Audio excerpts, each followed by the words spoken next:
Public లైఫ్లో ఎంట్రీకి ఇవాళ ఆరంభం అండి.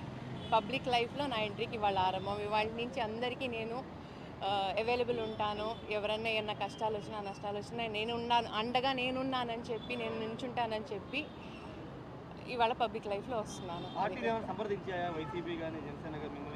పాలిటిక్స్ గురించి మాట్లాడద్దండి, అది నేను తర్వాత తప్పకుండా డెసిషన్ అనేది తీసుకున్న తర్వాత మీడియా మిత్రులందరినీ ఇన్వైట్ చేసి డెఫినెట్లీ ఒక మీటింగ్ పెడతాను. అప్పుడు ఏదనేది డెసిషన్ మీకు అందరికీ చెప్తాను.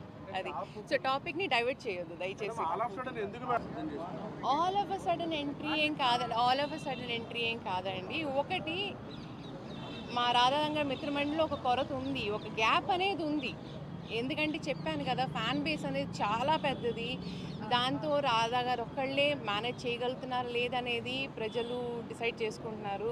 సో గ్యాప్ అనేది ఉంది. ఆ గ్యాప్ని ఫిల్ చేయడానికి అని చెప్పి నేను ఇవాళ బయటికి రావడం జరిగింది. అది లేదండి, ఇవాళ వాళ్ళు నన్ను ముఖ్య అతిథిగా ఇన్వైట్ చేయడం జరిగింది. సో కులం అని కాదండి, రంగా గారు ఒక కులానికి చెందిన వారు కాదు, అన్ని కులాల వాళ్ళు ఆయన ఓన్ చేసుకున్నారు.